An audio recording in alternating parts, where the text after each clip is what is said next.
All right, this is the Johnson Evinrude lower unit service tool for the brass bushing.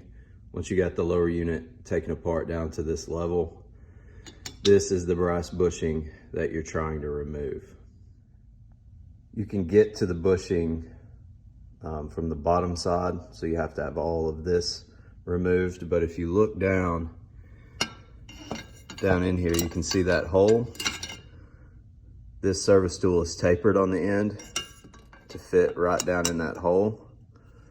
You slide it down in there, take a rubber mallet, and you tap it out. Now this one's already been removed, so I don't have to tap very hard. All right, so you can see it's been removed.